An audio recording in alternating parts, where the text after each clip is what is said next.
日本の貧民窟、西成釜ヶ崎。山林生活。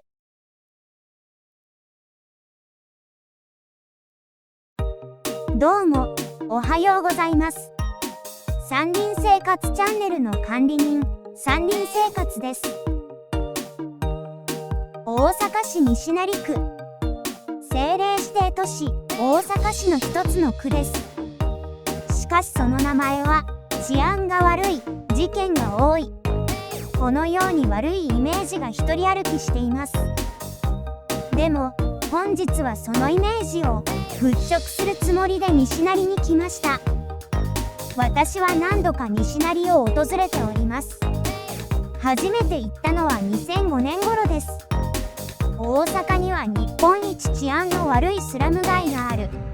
そんな一文を目にし、愛林地区に行きました。日雇い労働者の町、西成釜ヶ崎。いわゆるドヤ街と呼ばれる場所です。ドヤとは、宿の統合、隠語で、宿を反対から読んでいます。宿場町という扱いですが、一般的なそれとは違い、基鎮宿と言われる宿のある地域です。基鎮とは、焚き木などの燃料代程度の金額で泊まれる簡易宿泊者のことを言います。働きたい労働者、雇いたい雇用主。需要と供給がマッチしたため、町は発展したのでしょう。西成なら身元がわからなくても働ける。昔はそんな感じで仕事があったそうです。しかし現代はコンプライアンスの問題により、企業側が利用しなくなりました。結果的に需給のバランスが崩れ、ドヤ街としての機能は失われつつあります。私が初めて西成に訪れた時は、まだドヤ街の名残がありました。ドヤ街というよりは、ホームレスの街といった感じでした。仕事がなければ宿に泊まれない。そうなると路上で生活をするしかない。明日仕事があるかどうかはわからない。仕事があっても高齢者は雇ってもらえない。結果的に高齢者は路上生活者となり、そういう人が路上にあふれていました。以前は路上で商売している人も多くいました。違法 DVD や医薬品、片っぽの靴など、どこかで拾ってきたものを販売する西成闇市というのがありました。明らかに盗品っぽいものも売ってました。また、西成は組事務所も近くにあるため、治安の良い地域ではありませんでした。実際に大阪の人は西成には近寄らないし、海外の日本の旅行雑誌には母国ほどではないが治安が悪いと書かれていました。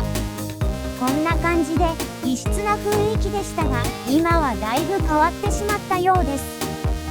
まず、闇市の規模が縮小していました。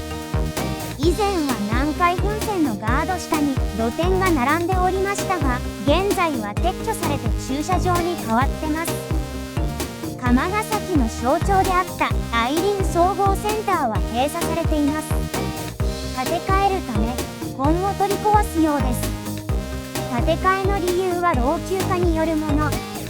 一部は付近の場所に移転しておりました。しかし、建て替えを良しとしない人がいるようです。愛林総合センターは閉鎖されるものの、付近にはまだ路上に住んでいる人がいます。反対の理由はおそらくこれでしょう。以前は段ボールハウスが軒を連ねてました。しかし工事のため強制退去させられたようです。現在は公園に一部家らしき建物があるくらい。ほとんどが再開発により撤去されたようです。それがあったから反対運動があるのでしょう。工事が始まればまた追い出されるわけです。それを阻止したいのでしょうね。でも地元住民からすれば、ホームレスが消えてほしいのでしょう。地元住民は再開発を望み、地元住民ではない住民は今のままを望む。どちらを優先するかは一目瞭然です。特に2025年に大阪万博があります。海外からいろいろな人が来るわけです。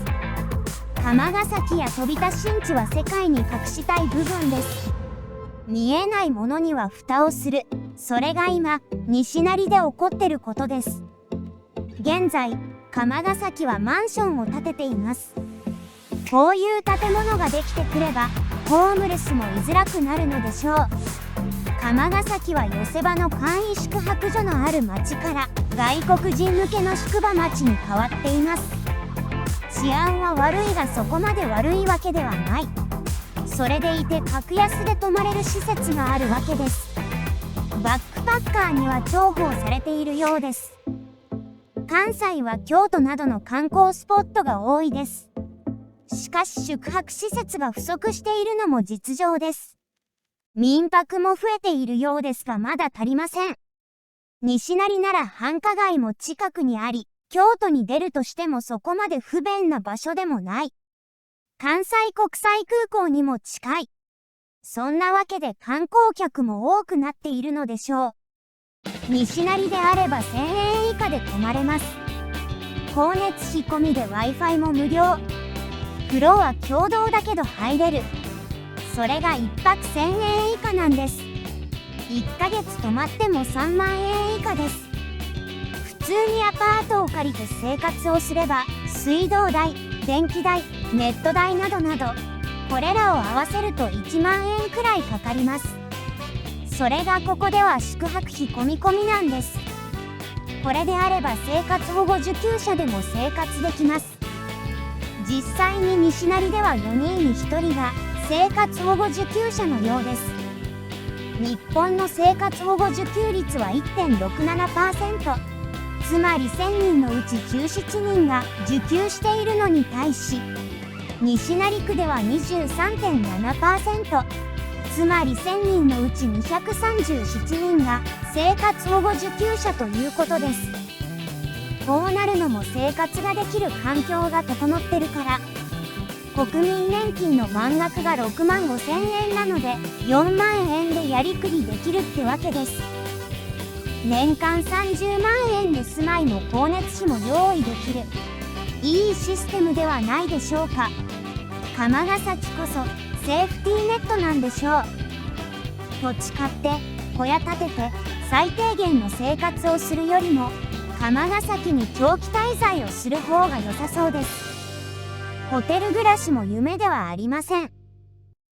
もちろん治安が悪いのは否めないのでしょう。身元不明の人も多く指名手配されている人もいるそうです。またその手の組織の事務所も多く存在します。ただこの部分は川崎でも同じです。結局はどの町でも治安が悪いところは存在します。西成が特別ではないんです。ちょっとだけ、ほんのちょっとだけ不安要素がある程度です。以前とは変わりましたが、新しい釜ヶ崎もいい感じです。ただ、半日では釜ヶ崎の一部分しかわかりません。やはり、長期滞在してみるのが一番なんでしょう。1週間行っても6000円ですからね。今度、宿泊してみたいと思います。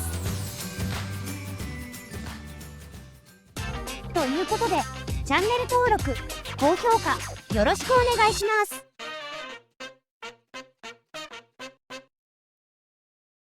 このチャンネルは、ご覧のスポンサーの提供でお送りしました。